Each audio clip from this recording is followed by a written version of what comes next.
Good morning बच्चों। ये हम लोग का थर्ड वीडियो है। तीसरी क्लास है हम लोग की।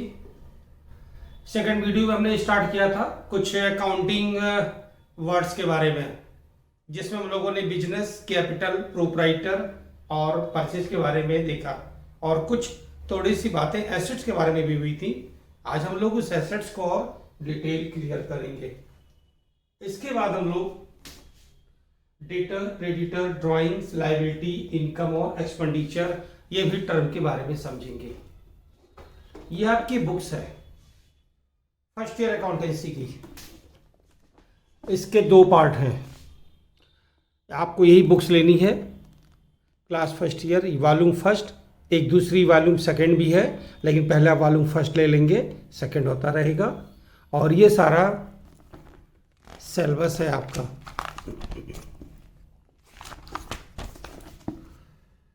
आज हम लोग जो पिछली वीडियो में आपने देखा था अकाउंटिंग के कुछ इम्पॉर्टेंट वर्ड्स, वो यही है, बेसिक अकाउंटिंग टर्म। हम लोग इसी के बारे में बातें कर रहे हैं।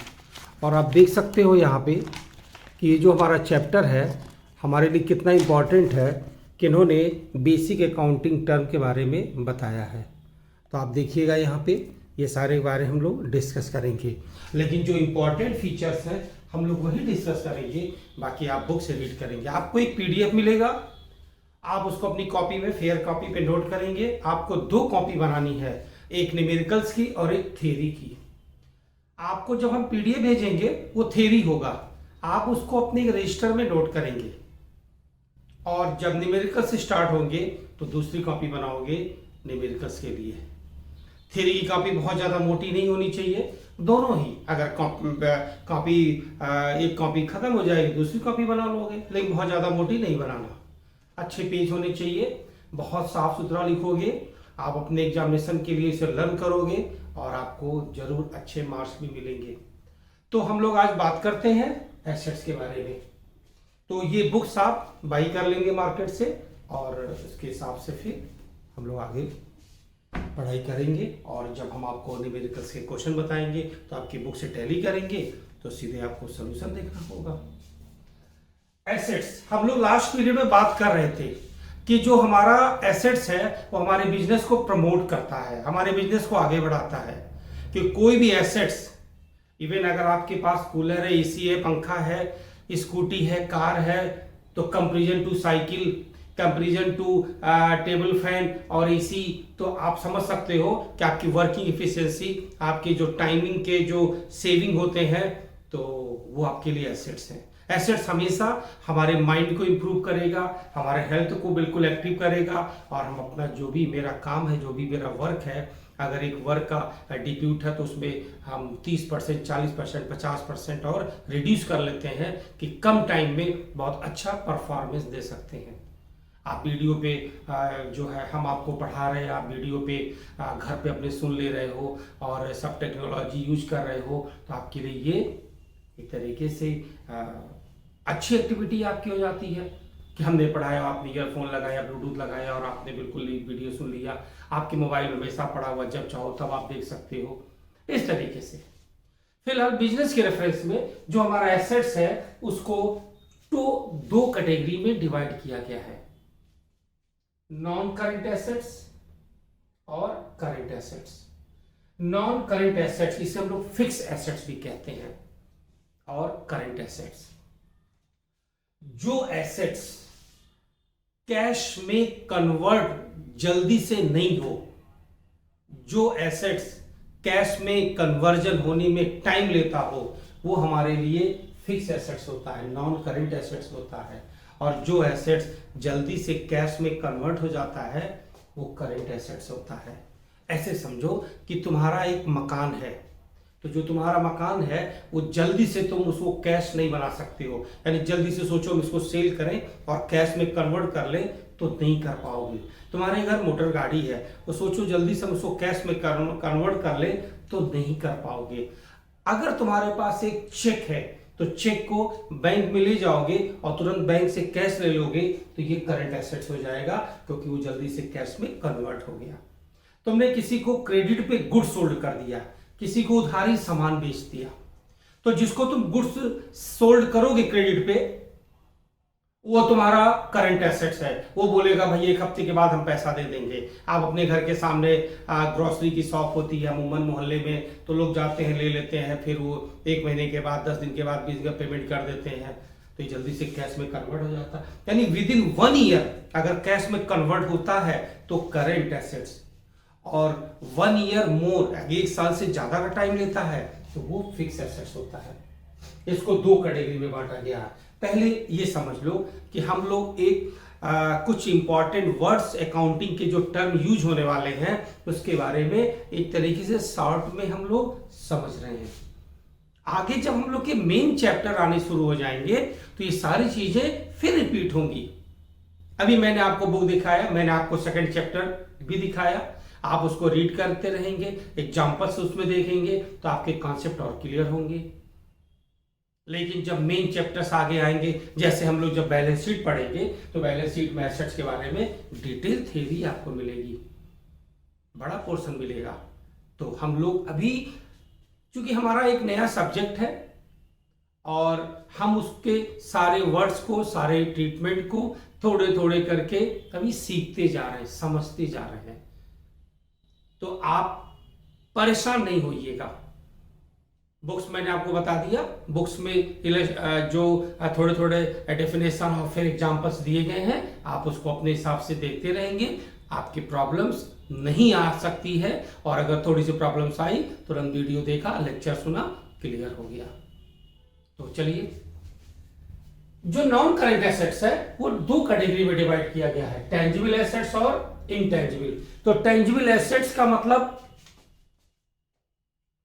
जिसे हम देख सकते हैं, जो मुझे दिखता है फिजिकली, हम उसको यूज करते हैं, जैसे land, building, motor car, machinery etcetera. बहुत सारे एसेट्स हैं, land, building, plant, machine, motor car, सब टेंजिबल एसेट्स है। ये सारी चीजें आपको आंख से दिखाई देती हैं, ये आपके लिए फिक्स एसेट्स की कैटेगरी में टेंजिबल एसेट्स होता है।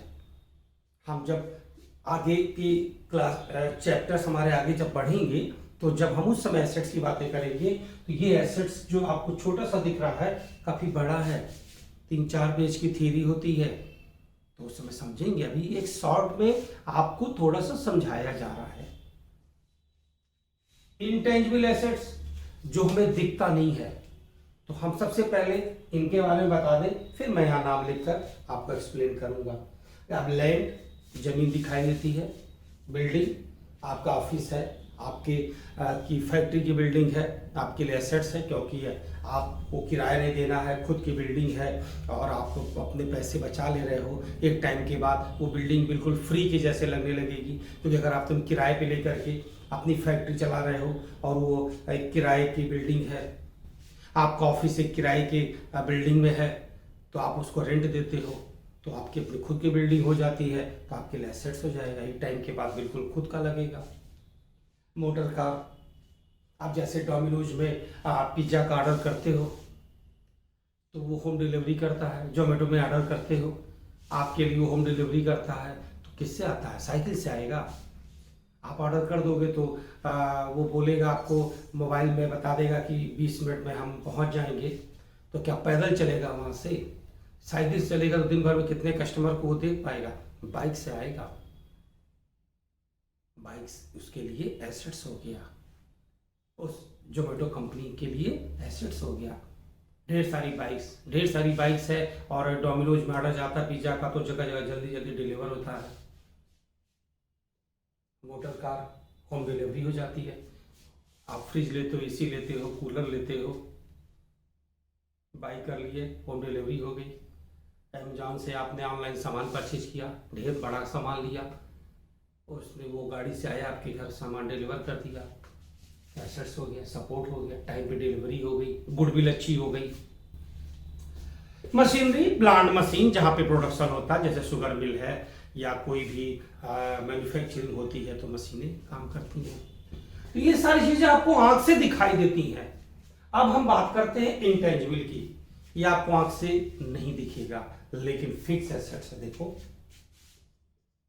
गुडविल,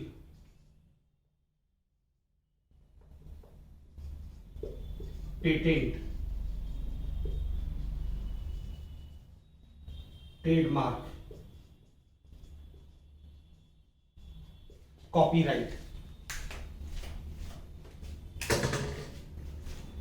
तो ये सारी चीजें आपको दिखती तो नहीं है, लेकिन बहुत ज्यादा वैल्यू रखती है। गुडविल, गुडविल का मतलब होता है कोई बहुत पॉपुलर हो गया, कोई ब्रांड बहुत फेमस हो गया, किसी ब्रांड का नाम आपके दिमाग में जल्दी से आ जाता, मुझे यही चाहिए, ये गुडविल है। तो उन्होंने बड़ी मेहनत किया। एक डॉक्टर का नंबर आपको लगाना है, 2 दिन पहले नंबर लगाना पड़ेगा, 500 रुपये उनकी फीस होगी, जाओगे, बड़ी भीड़ है, ये बैठना पड़ेगा। एक डॉक्टर की गुडविल है, उनकी कुछ बेस्ट क्वालिटी से आई है। ऐसे कोई सामान जब हम लेते हैं, अगर कोई ब्रांड होता है, तो ये ब्रांड उस कंपनी को अपना नाम बनाने में वक्त लगता है और कस्टमर के दिलो दिमाग के अंदर उसको घुसना होता है कि हम तो लेंगे तो यही वाला सामान लेंगे, मुझे यही वाला पसंद है। फिर गुडविल की वैल्यू कितनी होती है? क्या कंपनी वाला आपको आपके घर बुलाने आता है, आइए मेरा सामान ले लीजिए? ना, उसके सामान की क्वालिटी इतनी अच्छी है कि आप जब बोलोगे तो मुझे वही सामान चाहिए। और जब कस्टमर ज़्यादा उस ब्रांड की तरफ जाएगा तो उसका ज़्यादा सेल होगा, उसका प्रोडक्शन होगा, उसका प्रॉफिट होगा। बहुत सारे ब्रांड हैं, सब आप जानते हैं। जितने सारे ब्रांड हैं उसके बारे में आपको ये नहीं कभी सोचना होगा कि इसकी क्वालिटी कैसी होगी, क्योंकि क्वालिटी अच्छी थी तभी तो ब्रांड बना, और जब ब्रांड बन गया तो आप उससे संतुष्ट भी हो गए और उस तरीके से आप देखते हैं। फिर पेटेंट, पेटेंट का मतलब होता है कि जैसे कोल्ड ड्रिंक है, कोल्ड ड्रिंक में जो फ्लेवर पड़ता है वो है तो पानी, वो तो लिक्विड है, वो गैस बन जाएगा, लेकिन उसमें जो फ्लेवर डालेंगे, कितना शक्कर, कितना कलर और भी जो चीज़ें उनके होते होंगे, केमिकल वगैरह, वही तो आपको फेवरेट बना देते हैं। हमें थम्स अप पीना है, हमें पेप्सी अच्छा लगता है, हमें स्प्राइट चाहिए, हमें वहाँ पे जो है ड्यू चाहिए। तो ये पेटेंट करा लेती कंपनियां। मान लीजिए पेप्सी कंपनी में एक आदमी इंजीनियर है और उसको पता है कि पेप्सी में क्या क्या डालते हैं, और आपने एक कोल्ड ड्रिंक बनाने की फैक्ट्री बना ली और उस इंजीनियर को बोला, हायर कर लिया, बोला आप मेरे वहाँ काम करिए, हम आपको डबल सैलरी देंगे। तो अगर आप उससे पूछ लेंगे, अच्छा आप पेप्सी कंपनी में थे तो क्या डालते थे उस समय, नहीं बताएगा, और अगर बता भी देगा और आपने वो फार्मूला यूज कर लिया तो पेप्सी कंपनी का जो फार्मूला है वो बिल्कुल ओपन भी हो सकता है, लेकिन दूसरी कंपनी यूज नहीं कर सकती है, क्योंकि उसने उसका पेटेंट करा लिया उस फ्लेवर का। करोड़ों रुपए फीस दे करके गवर्नमेंट के पास रजिस्टर्ड करा लिया। कोल घर में मिठाई की दुकान है, गणेश मिष्ठान भंडार, तो क्या कोई दूसरा दुकान खोल लेगा गणेश मिष्ठान भंडार का? नहीं, उसका नाम रजिस्टर्ड हो गया, दूसरा नहीं यूज कर सकता है। जैसे तुम मेल आईडी बनाते हो तो एक नाम की एक मेल आईडी होती, दूसरी नहीं होती, आपको पता भी है, या तो आप जानते ही होंगे। वैसे ही जब ये पेटेंट हो गया, उसकी एक बहुत भारी भरकम ज़्यादा फीसें जमा कर दी गई गवर्नमेंट के ऑफिस में, तो आप बिल्कुल सेफ हो गए कि मेरा ये फार्मूला कोई दूसरा अप्लाई नहीं कर सकता। ट्रेडमार्क, सबका एक मोनोग्राम होता है, चिन्ह होती है, होलोग्राम लिखा था कभी कभी, कृपया होलोग्राम देखकर खरीदे। वो स्टिकर होता है सिल्वर का, साइन करता है, ये उनकी ट्रेडमार्क है। कितना बड़ा एसेट्स है आपको पता है भैया, वो ट्रेडमार्क हम देख लेंगे, ओरिजिनल डुप्लीकेट है, ओरिजिनल आपको पहचान में आ जाएगा ये ट्रेडमार्क। कॉपीराइट, अब मैंने आपको भी बताया कि ये बुक्स है, तो ये जो बुक्स है, ये जो राइटर का नाम लिखा है, ये इनकी कॉपीराइट है। अगर मैं चाहूँ तो पूरी बुक्स राइट करके प्रिंट करवा लूँ और अपना नाम लिख दूँ, नहीं कर सकता, क्योंकि ये कॉपीराइट है। देखो कॉपीराइट का सिंबल बना होता है। मैं आपको दिखा सकूं अगर बना होगा तो। ये देखो, ये कॉपीराइट है, यानी कि कोई भी दूसरा राइटर इस बुक्स को सेम जैसे नहीं प्रिंट कर सकता। ये एसेट्स तो बहुत वैल्यू के, आँख से दिखते तो नहीं है, इंटेंजिबल है, लेकिन बहुत वैल्यूएबल। ये सारी चीजें डिटेल में कुछ चैप्टर्स के बाद आगे हम लोग फिर से रीड करेंगे। अभी आपको एक अकाउंटेंसी के कुछ वर्ड्स का इंट्रोडक्शन हो रहा, बस एक समझाया जा रहा है, जिससे कि आपको लगे कि हाँ अब आपकी इनसे जान पहचान होने लगी, और कुछ नहीं है। लेकिन फिर भी आप समझ रहे होंगे बहुत ज़्यादा, और बुक्स में रीड करोगे और समझ में आएगा। तो जब उस चैप्टर पे आओगे, जो बड़ा इंपॉर्टेंट चैप्टर होगा, बहुत ज़्यादा मार्क्स पूछे जा सकते हैं और अकाउंट में हमेशा यूज होते रहेंगे, आपको इजी लगेगा, टफ नहीं लगेगा। अब हम बात करते हैं करंट एसेट्स, जैसे cash, bank, bills receivable, debtor, stock, ये सभी करंट एसेट्स हैं। ये सभी विद इन 1 ईयर कैश में कन्वर्ट हो सकते हैं। कैश तो कैश होता है, बैंक का मतलब चेक से होता है। एक वर्ड होता है बिल्स रिसीवेबल, एक पूरा चैप्टर ही है, आप अपने बुक्स में देखेंगे।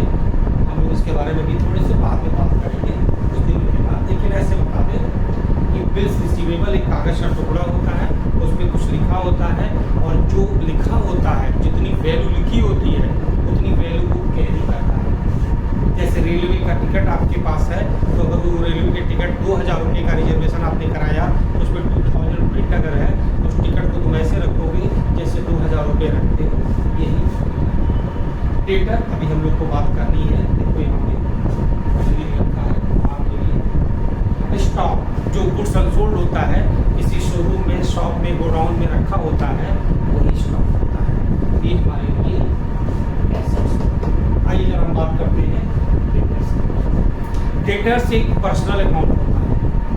हम लोग अकाउंट्स के बारे में आगे समझेंगे, लेकिन एक इंसान होता है, व्यक्ति होता है। जब तुम अपने दुकान घर के सामने किसी दुकानदार से उधारी सामान खरीदते हो, तो जो सामान तुम खरीदोगे आपका नाम लिख लेगा, और आप बोलोगे पापा आप बोले हैं कि हम आपके हफ्ते के बाद पैसा देंगे, या जब हमें सैलरी मिलेगी तो हम दे देंगे। उसको पता है कि एंड ऑफ मंथ या 1 तारीख को सैलरी मिलेगी तो पैसा मिल जाएगा।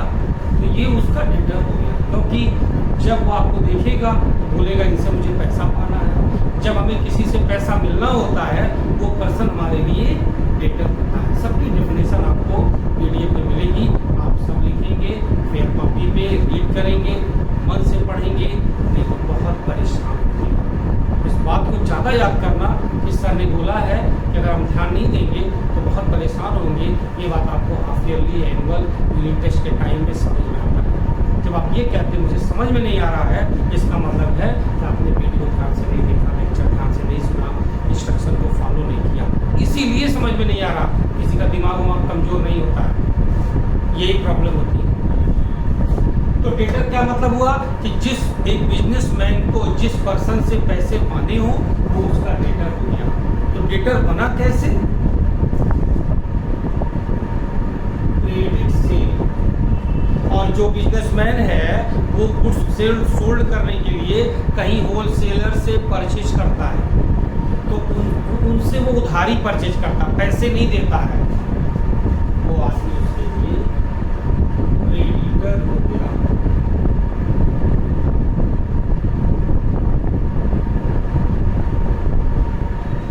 तो क्रेडिटर कैसे आया? क्रेडिट परचेज करने से। ऐसे समझो, आप अपने आप को बोलोगे जो हमसे पैसे लेने वाला वो क्रेडिटर, और जो हमें देने वाला वो डेटर।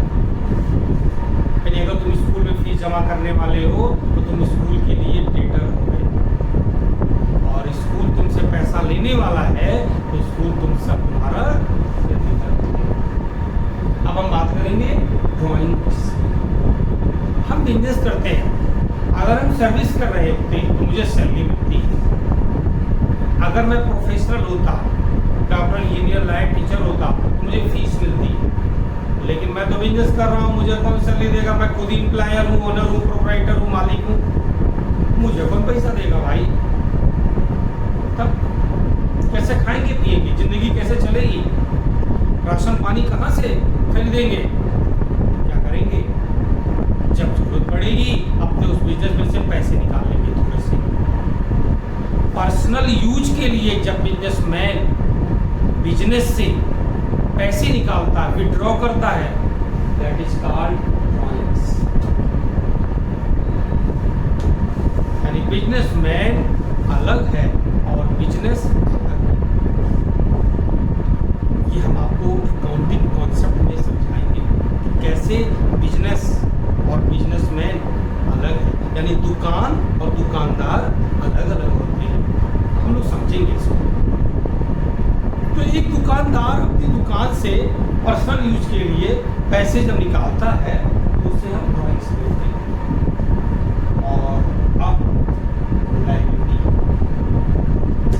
जो हमें दूसरों को देना है, अभी है नहीं मेरे पास, वो हमारी लायबिलिटी है। आप अपने पेरेंट्स की क्या हो? लायबिलिटी। पेरेंट्स का काम है पढ़ाना लिखाना, ये सब आपकी जिम्मेदारियां उठाना, तो लायबिलिटी हो गई। तो आप जब भी कोई किसी को पे करना है, जैसे क्रेडिटर ही था, तो तुम्हारे लिए लायबिलिटी है, क्योंकि तुमने उधारी सामान खरीदा है, तुमको पैसा देना पड़ेगा, तो आपके लिए लायबिलिटी हो गई। इनकम का मतलब होता है कि जो पैसे तुम अर्न करते हो वो हाथ में आए या नहीं आए। ये क्या मतलब हो गया? जैसे मान लो तुम सैलरी पाते हो, तुम्हारी सैलरी है 1 लाख, लेकिन तुमने अभी उनसे मांग लिया 50,000 रुपये एडवांस, तो आपको हाथ में मिलेगा 1,50,000। तुम्हारी सैलरी 1 लाख है, लेकिन तुमने 50,000 रुपये एडवांस ले रखा है, तो तुम्हारी इनकम 1 लाख रुपए है। कोई पूछेगा भैया कितना कमाते हो, तो बोलोगे 1 लाख रुपया कमाते हैं मंथली। भले तुम्हारे हाथ में 1.5 लाख रुपए आए, वो 50,000 तुमने एडवांस ले रखे थे, तो तुम्हारी इनकम हो गई 1 लाख रुपए। इनकम का मतलब होता है रिसीव हो या रिसीवेबल हो, मिल गया हो या मिलने वाला हो, वो आपके लिए इनकम होता है। और लास्ट पॉइंट आता है हमारा एक्सपेंडिचर।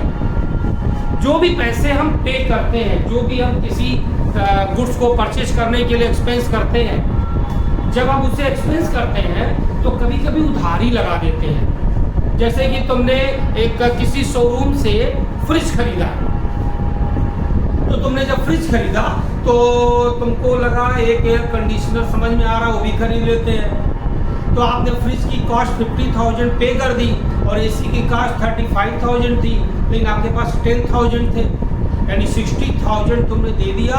25,000 शोरूम वाले को बोले हम बाद में देंगे, और दोनों सामान अपने घर ले आए। तुम्हारा एक्सपेंस हुआ 60,000, लेकिन एक्सपेंडिचर हुआ 85,000। यानी जो पैसा तुम्हें पे करना है बाद में, आउटस्टैंडिंग है, वो भी तुम्हारे लिए एक्सपेंडिचर है। तो जिस तरीके से जो आपकी इनकम होती है, भले आपके लिए रिसीव हो या रिसीवेबल हो, वैसे जो आपके लिए एक्सपेंस होता है, पेड हो या पे हो या पेएबल हो, यानी पेड कर चुके हो या पे करना बाकी है, उसे हम लोग एक अकाउंटिंग वर्ड आता है आउटस्टैंडिंग, बाद में हम लोग उसको भी समझेंगे। ये हमारे लिए एक्सपेंडिचर। बच्चों जब भी वीडियो देखा करो, ब्लूटूथ या ईयरफोन का यूज किया करो, वॉइस बिल्कुल क्लियर मिलेगी आपको। कोई भी क्लास का वीडियो देखो, पहली बात, और दूसरी बात, इजी वे में टाइम ले करके पेशेंस रख के देखा। आपने 5 मिनट देखा, अभी आपका मन नहीं लग रहा है, पॉज कर दीजिए, बाद में देख लीजिएगा। लेकिन जब भी देखो तो एक कोटा मत पूरा करो, एक फॉर्मेलिटीज मत करो, इस बात का जरूर ध्यान रखें। आपको पीडीएफ मिलेगा, और पीडीएफ को जैसे जैसे मिलता जाएगा आप उसे अपने फेयर कॉपी पे नोट करेंगे।